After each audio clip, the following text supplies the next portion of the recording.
Bonsoir à tout le monde, bienvenue ce soir au CCA. Je suis Giovanna Borazzi, directrice et conservatrice en chef ici au CCA. Je suis très heureuse de vous donner les bienvenus pour cette nouvelle itération de notre série Out of the Box. Ce soir, on a ici avec nous les commissaires de cette exposition que vous pouvez voir bientôt, Studio Muoto, donc Gilles et Yves Moreau. Et aussi, on a avec nous Martin Huberman, qui était notre commissaire avec le programme CCACO à Buenos Aires dans les années 2019 et jusqu'à 2021, et qui était effectivement clé dans la donation de l'archive à Amancio Williams au CCA. But before speaking about the project we're seeing tonight, I would like to say a few words about another project that we have been initiating at the CCA in the last years. So the CCA is in the process of creating a long-term and in-depth living land acknowledgement in collaboration with the members of the Ganyega Nation. We also recognize the many nations who are the original inhabitants and caretakers of these lands and waters, which are home to First Nation, Inuit, and Métis people.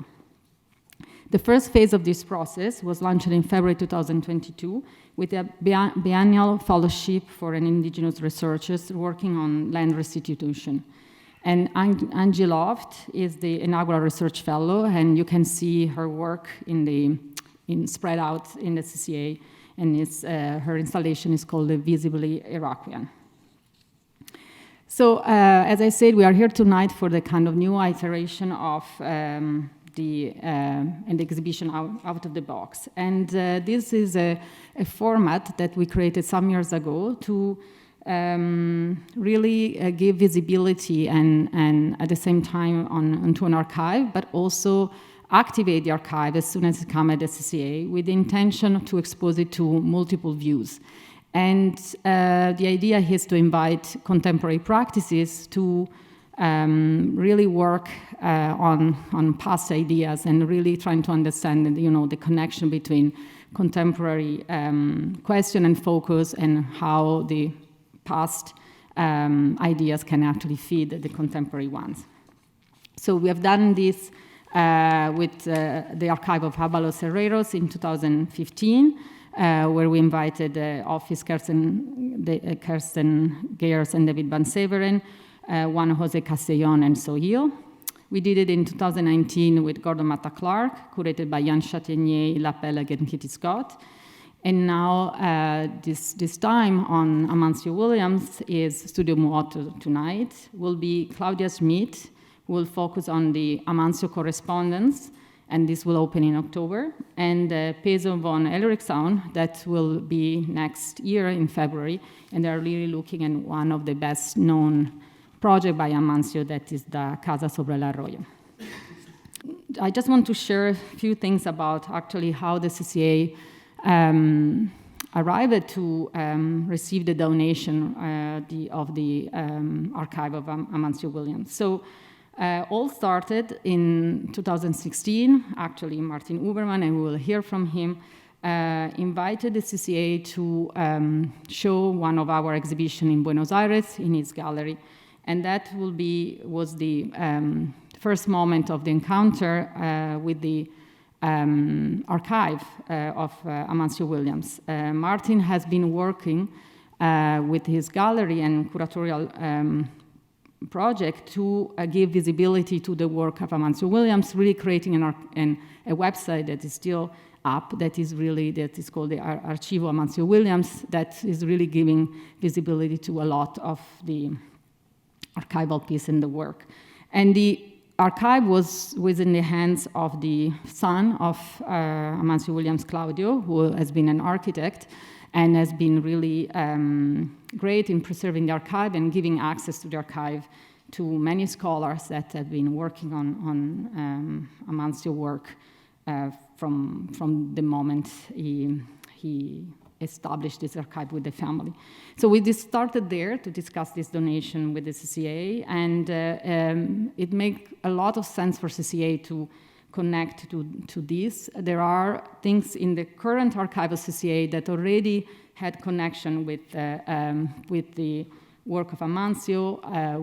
One of the friends of Amancio is Reginald Malcolmson, and we have actually all this correspondence with Amancio already in our collection. There were ties with Ken and Frampton, then we also have the archive, and Le Corbusier also. But also, he brought to the CCA a kind of expanded idea of modernity, so a kind of different modernity than the kind of European one, and that is also part of the idea of what we're doing in CCA to kind of expand these views in order to introduce other perspectives that are also coming from other part of the world. The archive is I would say, an archive on architecture is always important, but in the case of Amancio, because he built so little, there are only like 3-4 things actually that were built and standing, that the archive is really the primary source of his ideas.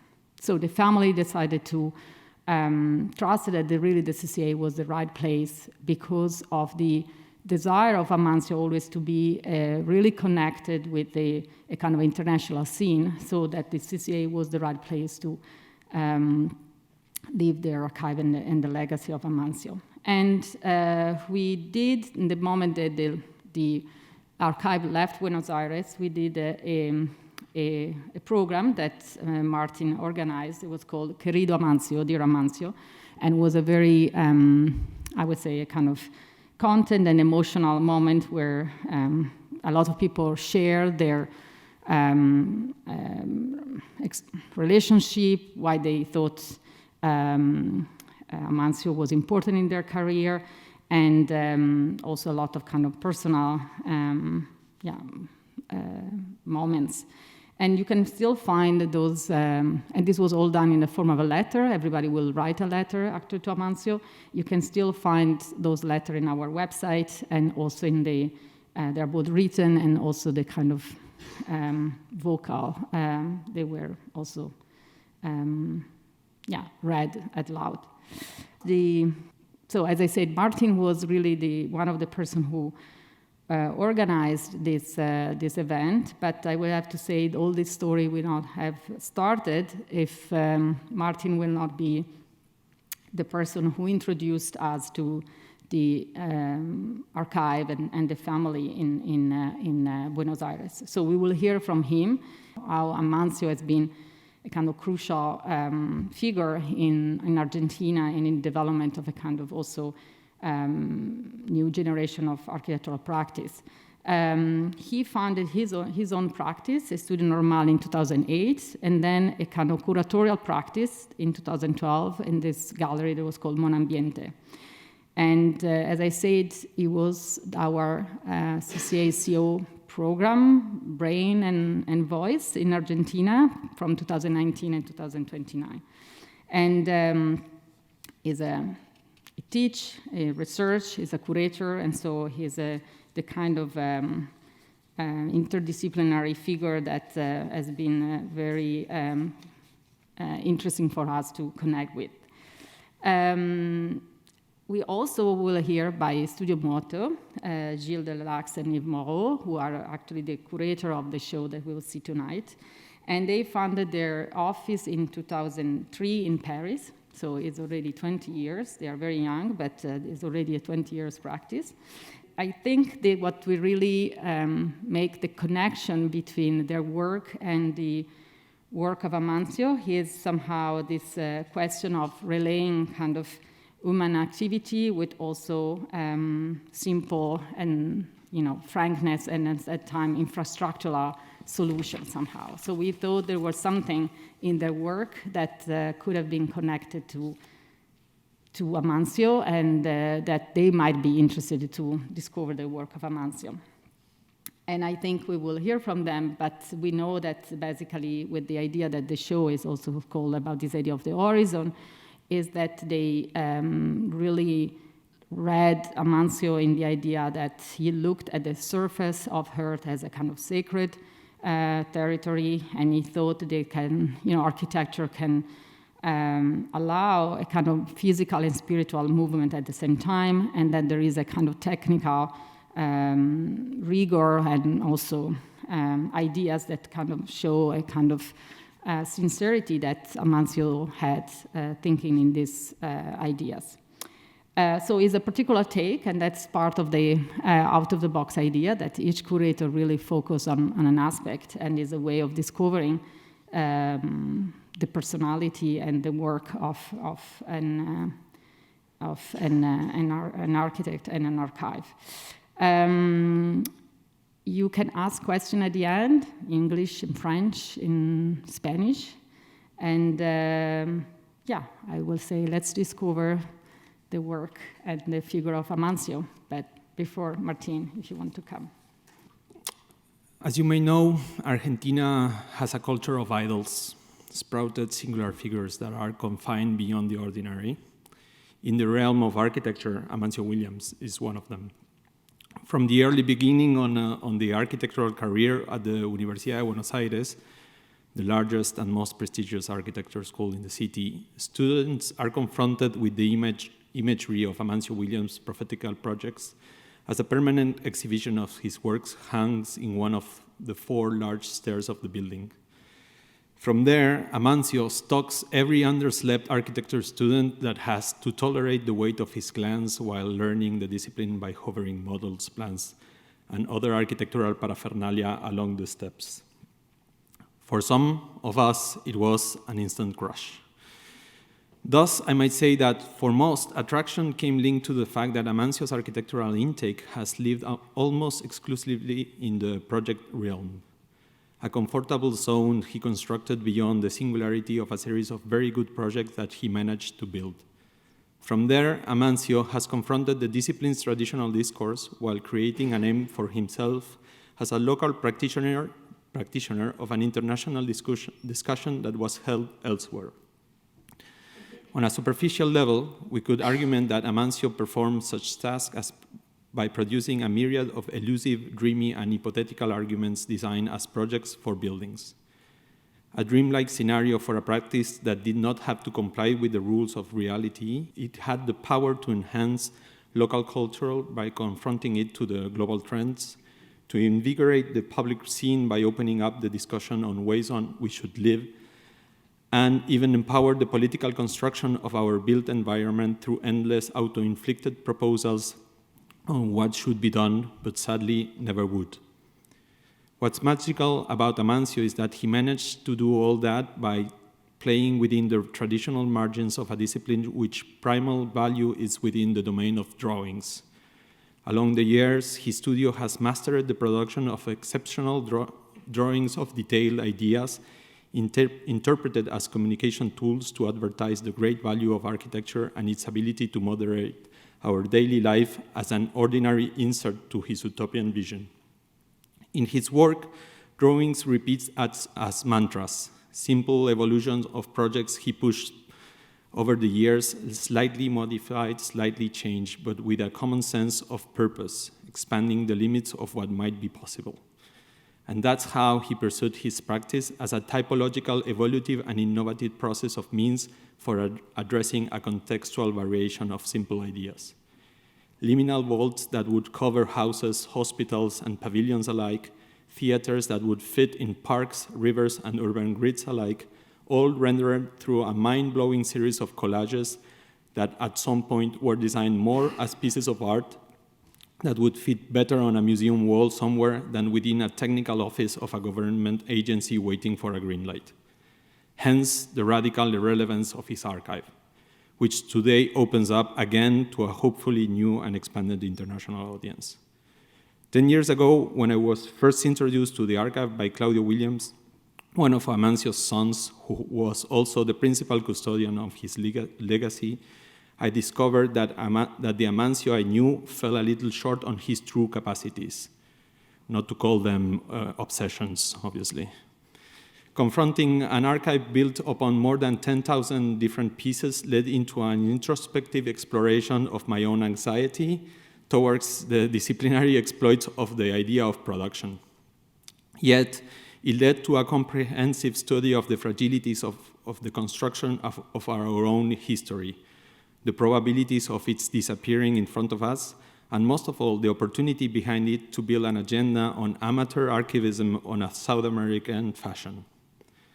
So knowing that the Williams family mindset was already forged on the idea that their father's documents leaving the country to a foreign institution, we focused on the threshold of the meanwhile by proposing a digitalization project for most of it. A project that led into a new website that you are now looking behind me, and that has been the go-to scenario for any Williams data search for the past years. As we focused on photographing large amounts of documents as a resistance movement, we also decided to exhibit the works of the architects beyond his own curatorial cut that he performed for his late book that compiles all his projects that was only printed after his death. From that moment on, this has been an adventure that would have been impossible without the love and caring of a family that pursued the will of their father, pushing that feeling of belonging beyond his own reality.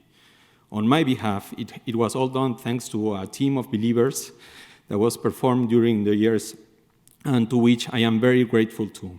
I will just mention in a representative fashion the names of Nicolas Mood, head designer of the website, Ines Molinari, Guillermina Pastormello, and lately Guadalupe Tagliabue as the minds and hands behind the selection of drawings and data visible in the digital archive. It is thanks to them and others that we could say that the Williams Archive is an open archive.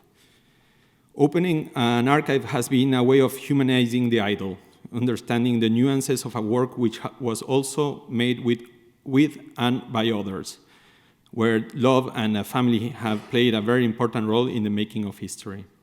It has allowed us, a small agency built to harness the complete dramatic arc of an architectural archive, and by that being part of this discussion. Reopening the archive on a different context with new readers will probably lead into new discoveries on the work of Williams. I am both thrilled and expectant of what lies ahead of us, also a little bit relieved that all of this is now done by others. To those who come after us, I wish you the best of lucks on this feat, and I want you to know that we will be watching you closely. Thanks. First of all, we would like to thank the CCA, Giovanna, Francesco, Megan, Albert, the people we worked with for so many weeks, and that welcomed us last November in the vault, exploring the huge archive of Amancio.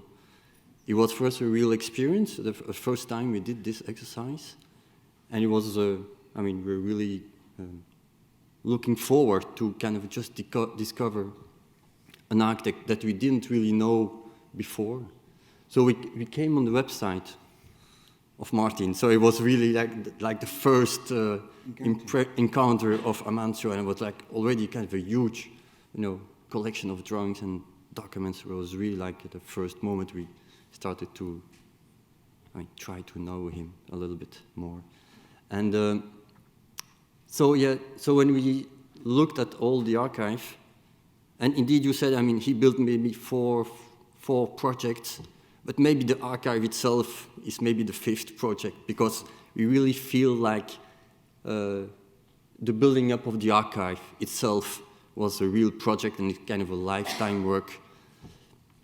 And so when we looked at all the documents over this week in the vault, we saw a lot of projects, of course, not so many built, but a lot of research and a lot of designed projects.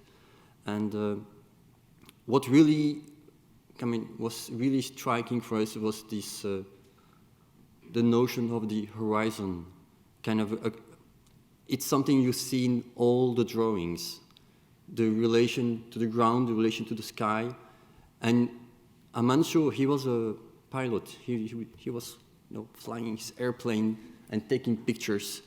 And so it was like maybe his passion, like he was an engineer, he was an architect, he was a pilot. And probably this notion of horizon was for us like the starting point of our lecture of all the projects he designed. And after 1 week of researching, we thought like maybe we should keep 2 projects that were somehow our lecture of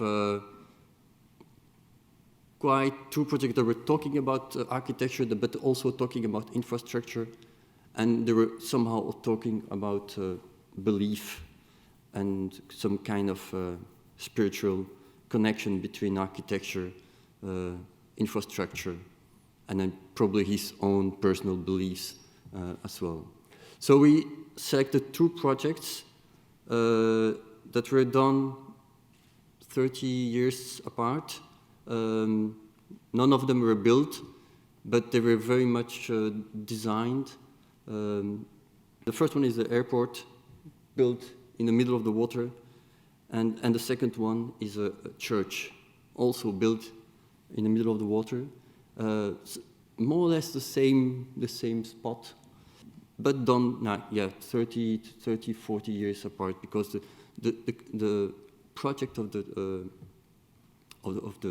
airport was done in 45, and then the church was 80. Yeah, 80. 35 years. So he did work on this project, and what we really thought was quite interesting in this in his approach was the way he didn't want to build on the land or build up on the water. He kind of lifted both of the projects out of the land, out of the water. So he really wanted to have minimal impact on the landscape, on the earth.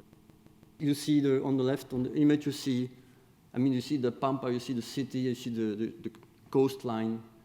And then he made all these kind of beautiful drawings of infrastructural elements that were kind of really floating above the water and connecting with a bridge, for cars and people. In order not to, he didn't feel like making an island, because making an island inside the river would mean that you would disturb the flow of the river, you would disturb the flow of the boats navigating on the river. So he was really kind of finding a system where he lifted the whole system out of the water and just having just a minimal impact inside the water. So he was really, and that's something we realized when he was when we were going through the pictures he took.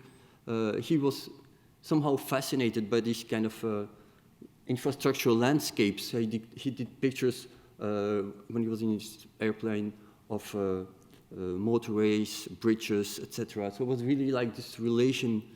He was interested in the fact that these infrastructural objects, they were somehow not touching the ground.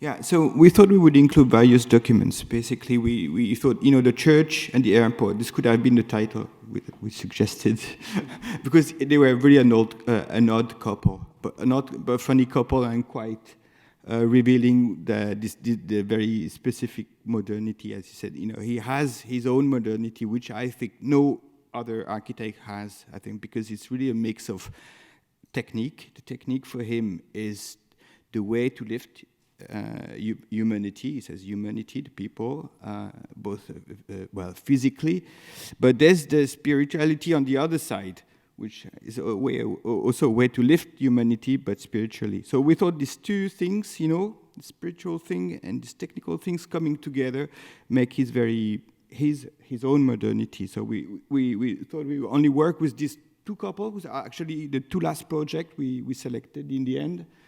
And it was by accident that we realized they were exactly conceived on the same spot, on this flat land, which is the land of the pioneers. Basically, it's the frontier. It's like for us, it was a very South American modernity. It couldn't have existed anywhere. It was a bit like Europe coming, discovering this flatness, this horizon that doesn't exist. This scale that doesn't exist in Europe. is like bringing all that utopian like movement, like to South America, and said, and give it even a stronger, make it even stronger, dealing with another land. And basically, for him, the land is the creation, the creation of God. Even the city, it's the ground as a whole. That is a divine creation. So you could understand that lifting everything was not hygienic movement. You know, it's really. I mean, he's been influenced by Le Corbusier. Le Corbusier is clearly his master, but he has a different view. For Le Corbusier, Le Corbusier takes about the flow of air. I mean, how it's going to be good for it's going to be really healthy. But I think for Amancio, it's really different. It's really for the mind. Lifting it's lifting humanity. It's not lifting a building. It's lifting everything together. And we thought, the church and the airport were funny together, because if you look at the airport, really looks like a sculpture from the sky. From his plane, he could imagine that, the airport would be like a flower. So it looks almost like a flower. Wow, you saw the pictures, and it's very flat, and the church is pretty much, I would say, it's the same project 35 years later, but brought vertical. It's the same. 35 years later, he did that. He took his very early project and bring it in a vertical, and you look at it, and we found the section of the church, and it was so strong, it was so powerful. It's a Christian cross. Of 2,000 meters. No, 200 meters. 200, sorry. Well, he's ambitious. And we thought it looks like an infrastructure. Because it shows all the structure, the elevators, the stairs, and everything, and the point of view. Because then from the church you could look down to the city and the river. So we thought that there was this strange. Well, the church looked at it like an infrastructure, and the airport looked like a sculpture. It had sort of inverted the usual approach you would usually take on an airport and a church. And then, in addition to the two projects, we had very strong documents, very powerful ones. We thought we would add, you would see or maybe you've seen in the exhibition, a number of photographs, which I think were interesting documents, because he was a bit like Alex McLean. You see, he's in his plane, and probably he's taking the pictures with the one arm, and steering with the other one. So probably that gives a certain photography. It's not absolutely top down. It's like 45 degrees. I don't know if you. And he used the same pictures, usually of the sky and the water, as a background for his own collage. So basically, his pictures, which is his own view of the land, became also a very graphical means to express his own project. So we thought there was this prevalence, probably, of the images that we discovered. They were quite beautiful, and you have some in the exhibition. And we thought they would complete the work. They would say something specifically about the horizon, which gave the title of the exhibition. I mean, he worked many times on the same project. The church, a particular church. He did the first version that was like 40 meters high on another project. The project of the airport. I think his son took out that project. I think 40 or 50 years later, an example of how you could develop an airport on the water instead of on the land, and using soiling in a way all the land to make an airport. So he was really working on his obsessions and these projects of the infrastructures, of lifting all these projects out of the ground, and working on different scales of the same project, and all the time. he made so many, I mean, he made really incredible drawings, so he was really obsessed about the design and solving the project, I mean, architecturally and also technically. When you look at the section of the church, I mean, you really see everything is thought of, design, the structure, the foundations and everything. So even though he didn't build so much, I mean, he did really design everything, like if he was going to build.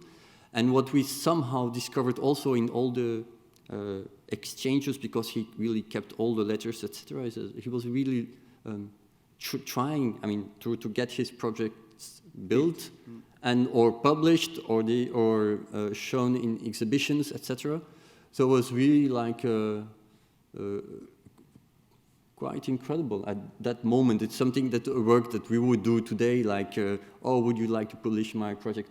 But he did it like 40 or 50, I mean, 60 or 70 years ago. So it was really like somehow a precursor of a lot of, on a lot of topics, not only, I mean, communication, the letters, etc., but also on the project. And we feel that somehow in all his projects there were, or a bit too early to the moment, and maybe not really understood, and often they were kind of retaken somehow or inspired other architects many years afterwards, and that was quite astonishing, and to discover that he did invent so many figures that other people would take afterwards. So it was for us a real pleasure to discover his work, and yeah, we are very happy that CCA could, I mean, gather and all the documents and kind of really wanting to show it and show and let the people actually discover a quite incredible architect. I mean, we liked very much looking, I mean, we're somehow a bit old school in the office when we look at our own production of drawings, like taking care of, you know, line thickness when you draw, etc. You know, it's really for us, it's important when we know. And so finding that his work was really so precise, and you had these incredible sections that were like 3, 4, 5 meters long, and no, it is actually a real pleasure as an architect to to see that there are people really liking to draw like that. I mean, and so the drawings are really, really incredible. Really so we're really happy that you have all this material, and good luck archiving. Okay. Thank you. Thank you.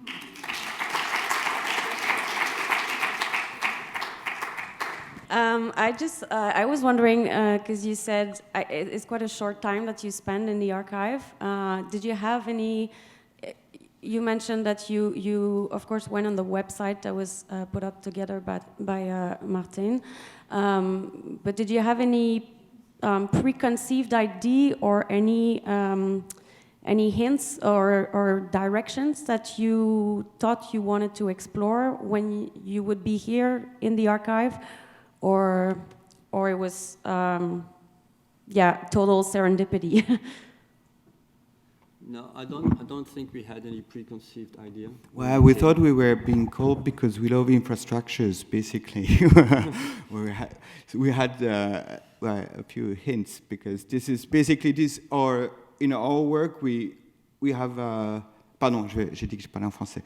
On a un corpus d'images, on travaille avec des imaginaires, hein, tous les architectes, et le nôtre, c'est plutôt des infrastructures qui sont comme des objets trouvés. Donc je pense que c'était notre lien avec Amancio. On a reconnu immédiatement son plaisir, enfin de ces grands bâtiments qui sont des grandes constructions en fait, hein, qui travaillent sur la grande échelle et qui parlent du grand paysage et qui échappent quelque part à l'architecture, hein, qui est au-delà de l'architecture. Donc quand même, on avait cette idée-là. Après, il y avait quand même sur le site un certain nombre de grands projets qu'on a commencé à discuter. On a commencé notre petite réflexion ensemble avant de venir. Et on a, comme on fait, vous savez, sur un projet, en général, on commence avec trop d'idées et puis on réduit petit à petit. Donc on a finalement réduit à pas un seul projet, des fois c'est trop difficile, mais un couple qui fabrique plutôt une dialectique entre technicité et spiritualité.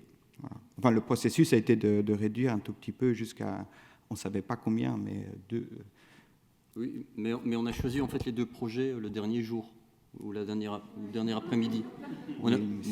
Mais oui, parce qu'on est un petit peu lent dans la réflexion. On n'avait pas tout à fait, on ne savait pas trop encore. Mais c'est vrai que il y a beaucoup d'autres projets intéressants. Oui. Mais je pense que la dialectique faisait, enfin, l'unité enfin, comme dans le théâtre, quoi, l'unité de lieu, de temps sur 35 ans, on va dire. Mais parce que Amancio, pour lui, le temps, il n'existe pas. Enfin, c'est un travail. On voyait quelques projets, on se disait oui, ça c'est vraiment assez typique peut-être, cette suspension, ces structures des années 70. Mais non, ils les avaient fait 20 ans avant. C'est-à-dire qu'il y a des projets qui ne sont pas de leur temps parce qu'ils sont largement avant. Après, quand on regarde les années 80, on s'est dit, on dirait vraiment les années 70, effectivement. C'est-à-dire qu'il y a une sorte d'unité de temps dans son travail qui fait qu'on ne peut pas dire qu'il y a eu une évolution. Je ne dirais pas, peut-être tu peux nous corriger. Mais il ne nous semblait pas qu'il y avait une évolution. C'est comme un seul travail qui s'est décliné, et comme c'est une répétition au sens deleuzien, c'est plus il répète, plus il affirme son regard. Et chaque projet, une sorte d'affirmation de son projet.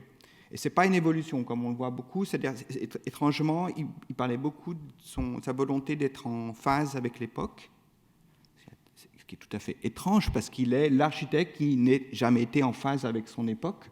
Il a toujours été lui-même ailleurs, et c'est le même projet des années 40 jusqu'aux années 80. C'est la ville pour l'humanité. C'est un projet qui est une sorte de projet corbuséen à une échelle fois 100, quoi. Donc il pourrait même dater, je ne sais pas, Corbu, la cité radieuse, c'est les années, premier sketch des années 20, je crois. Enfin, donc ça pourrait dater d'il y a 60 ans avant.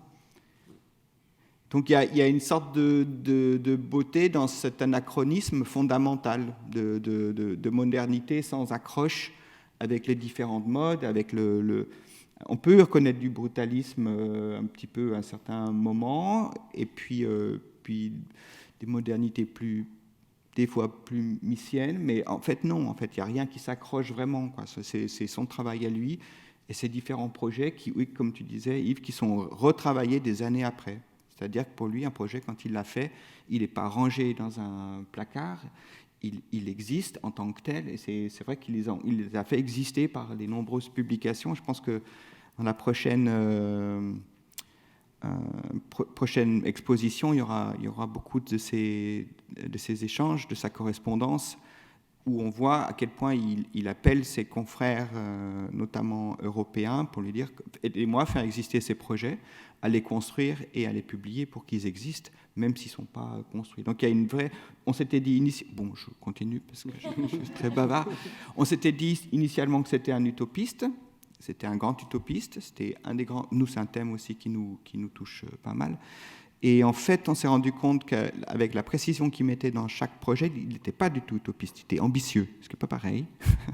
Il voyait grand, et, parce qu'il voulait les construire, il voulait que ces projets existent. Et l'utopie, normalement, c'est juste un rêve, un idéal qui a une sorte de miroir critique vis-à-vis de notre société, c'est ça l'utopie. Et pour Amancio, il n'y avait pas ce côté critique. Je pense qu'il y a un côté un petit peu pur, idéaliste, et très, très presque naïf, sincère. Je pense qu'il avait vraiment le souhait de faire de travailler pour le bien de l'humanité. Voilà. Merci beaucoup. I would just have a second question quickly for Martin about the website. I'm not sure if you said that. I don't think that the whole of the archive was digitized. No. I was wondering, what was your digitization strategy? Like, where did you start? What are the priorities, and how curated is this website? It was pretty much the whole idea on the website was pretty much based on this anxiety issue about dealing with an archive that is, when you saw it in its original condition, I just saw it after being processed by the CCA. In its original condition, it was a little bit, it was very well conserved, but lacking of infrastructure for moving it. So as a strategy, we, knowing that the family intention was to give the archive away, we propose a very little intervention as possible from our behalf. So we asked them to do all the movements, to use the same teams that they were using at the moment, and we will finance the digitalization through grants, loans, and stuff. That's actually what we thought was going to happen when we presented the CCA to the archive. Up until I saw like little hearts going into the Williams family, and I said, maybe this was not the best strategy. No, but actually what we did was we didn't want to harness because of the difficulties. We didn't know. Like, actually, I'm speaking in plural, but we were two. Back in the day, we still are two. So it's how to handle an archive in a very little institution.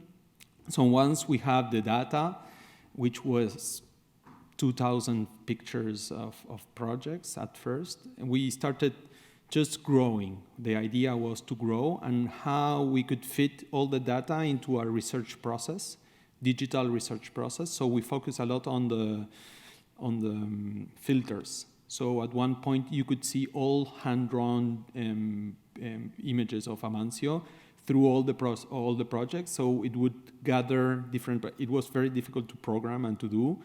It was 6 years ago, so maybe now it would be easier. But at first, that was the whole strategy, to really expand on what we know about Amancio Williams. It was all the information you see about Amancio Williams came from very few lecturers that went into the archive and took it out. But mostly what you see is a self-curated book that is actually on the library, where Amancio chose all the images that were only the best images. But behind those images, we found like the Casa sobre el Arroyo has an archive of 600 blueprints hand-drawn, and it was impressive. So it's not, for us, it wasn't logical to put 600 blueprints online. So we kind of decided, or Inés and Guillermina and then Guadalupe decided on what would be interesting to see. So hand drawings, then details, or drawings that are repeated many times as a way of understanding that he was processing an idea through many iterations of the same drawing. So that was the first big scale strategy. Then we fulfill on digitalization of more.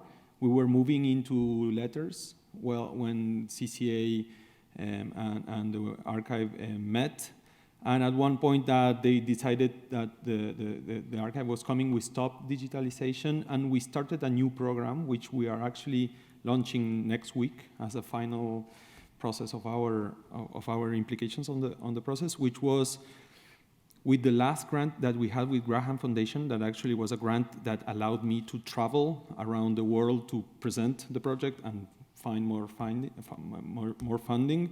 We used that to open up the archive to 2 new levels. The first one was it's called From the Archive, which is all the projects that were done by researchers in the past that actually visited the archive and done a special work like books, movies, or even we have pieces projects, like as a way of trying to show how archivism works and why archivism is important.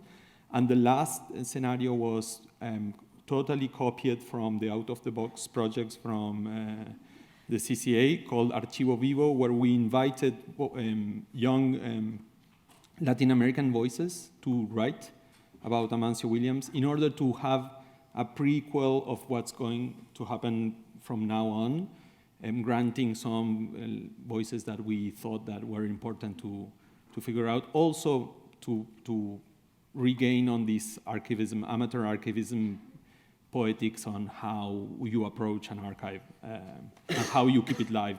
Since then, archivism in Buenos Aires has been growing a lot, and it's interesting to see what's going on. Still, I think that we are lacking of this kind of culture where the archives are open for new visions. if you are Argentinian and you speak about Amancio Williams, you're going to say he's an utopian, an idealist. It's this construct that has been built over the years that is very difficult to unbuild. So I think it's interesting to start seeing new visions and new perspectives on the works without that weight of the architectural Argentinian tradition. Thank you so much. Merci pour votre conférence. J'avais une question en fait aussi pour rebondir sur la partie infrastructurale dont vous avez parlé.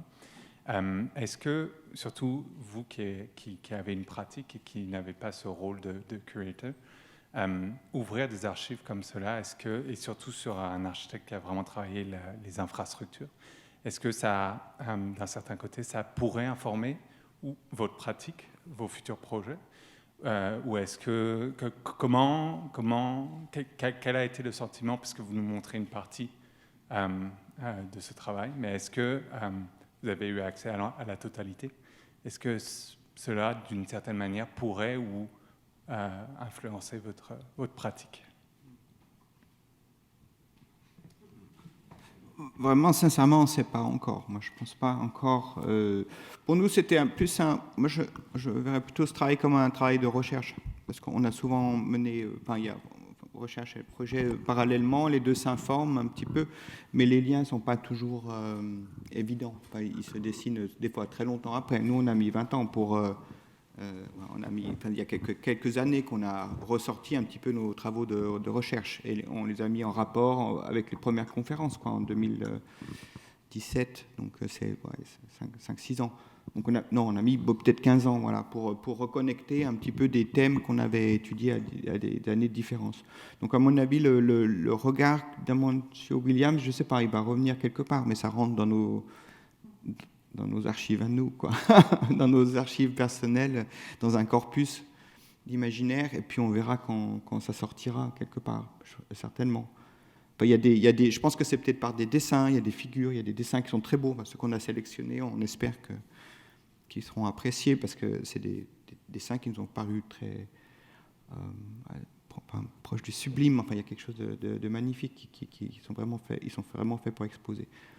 Donc je ne sais pas comment on va... Non, en fait, donc, ce qu'on peut retenir quand même, c'est que dans cette production graphique, que ce soit les dessins à l'encre, ou bien les collages... Ah oui, ça on va en faire, ouais.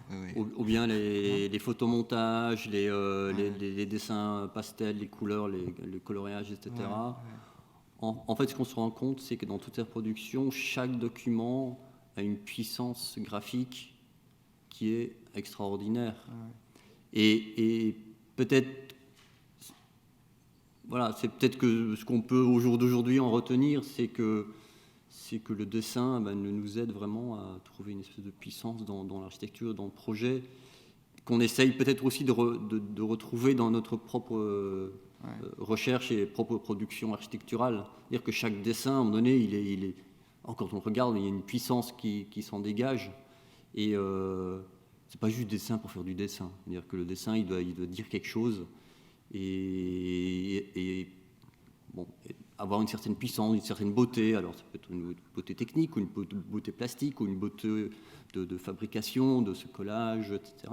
Parce qu'il y a beaucoup de ces photos qu'il utilise, on en a parlé tout à l'heure un petit peu, les photos qu'il prenait, après il les dupliquait, il les recoupait, il les utilisait pour faire des montages avec d'autres projets, et même des fois c'est le même fond qui servait pour des projets différents, parce que il retravaillait cette matière. Et voilà, et donc il y a des documents qui étaient juste extraordinaires. Oui, c'est vrai qu'on aurait aimé montrer beaucoup de choses. En vrai, il y avait beaucoup de documents tellement de sortes, mais peut-être parmi les plus puissants, c'est ceux où il y a ce dessin un petit peu précis ou très fin, et puis la photo, qui sont souvent de la mer, la lune, la terre, des choses un petit peu fondamentales qui viennent frapper ces deux dessins, et il y a une fulgurance en fait dans ce mode de représentation. Ça c'est quand même vraiment intéressant.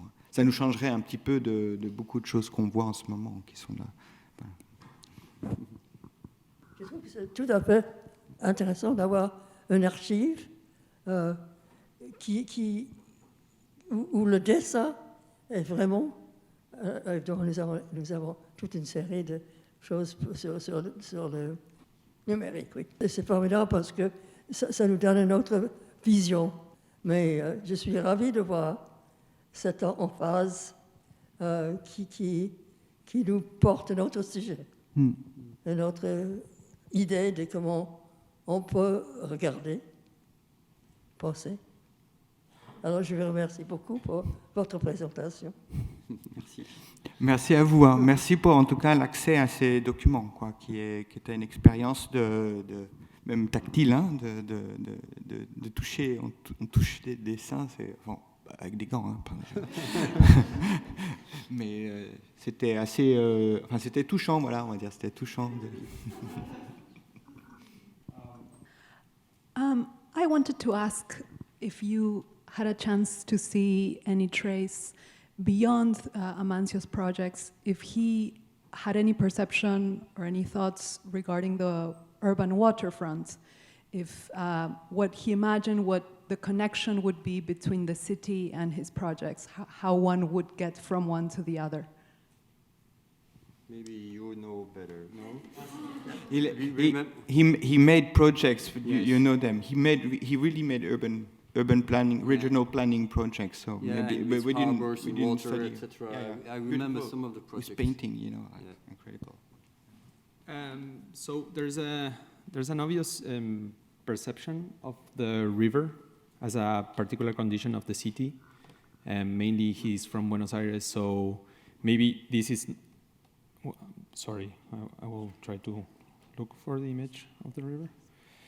So I guess that he has more, there's an interpretation. We were discussing this earlier by an architect in Buenos Aires called Roberto Lombardi, that he thinks that the depiction that Amancio does on the zero, be it the river or the ground, the flatness of the zero, actually meant a certain realization of this area as a non-existent area, like a perfect horizon where to place the buildings, but they wouldn't depict a context, a local context.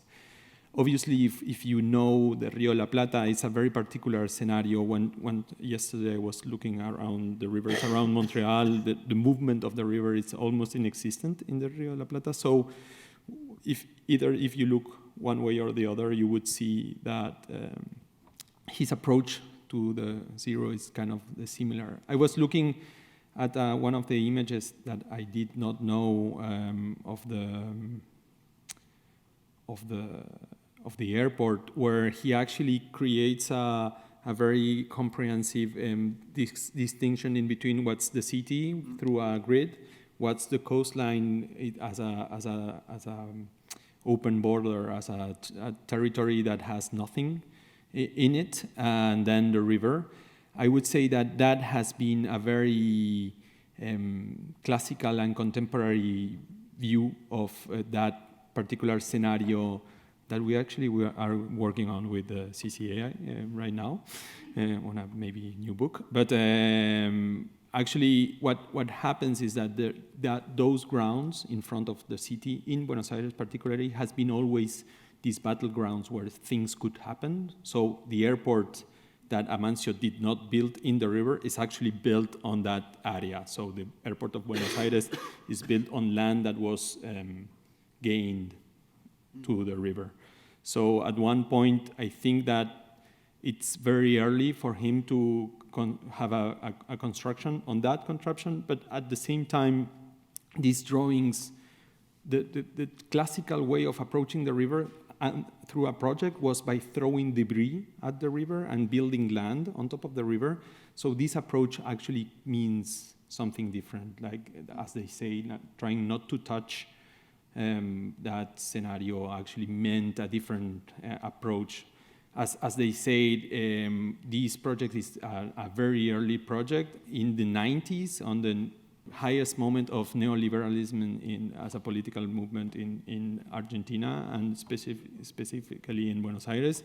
There was this idea of building the airport in an island in the city, and Amancio came back. Like he already built the imagery, but it was a different project. Actually, it was this political aspect of throwing and building land, and Amancio's not building land. Amancio's, like, as they say, building infrastructure that tries to avoid the cultural implications or the environmental implications on the river. That's, I think, it's the major aspect, but maybe it's an over-interpretation of something that was not a subject 50 years ago. Now, with what's happening today, we can actually review this, but in the times of Amancio, the way he speaks about touching the ground is respectful, but it's not environmentalism. Does Buenos Aires have the highest architects per capita of any city? I have no idea, but it might. Because that would be a huge problem for us. Okay, so how much of this this work has affected the airport today?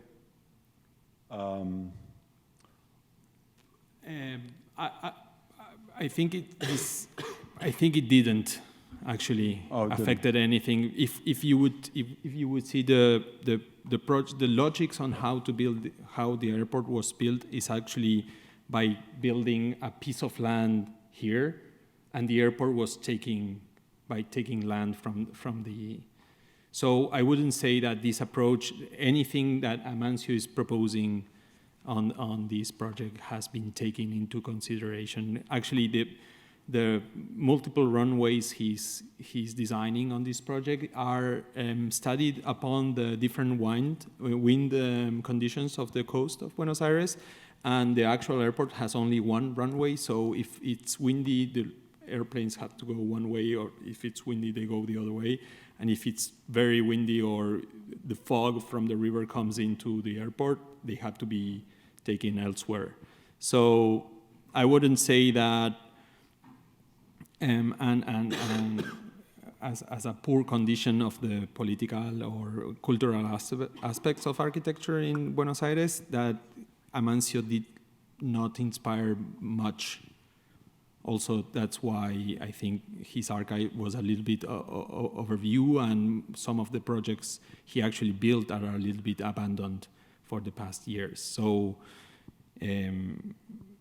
I don't think that this has gone beyond the culture of architecture and maybe beyond the very high-level cultural aspects of a city that doesn't overlook to his architecture as a way of producing the city. Thank you for your questions.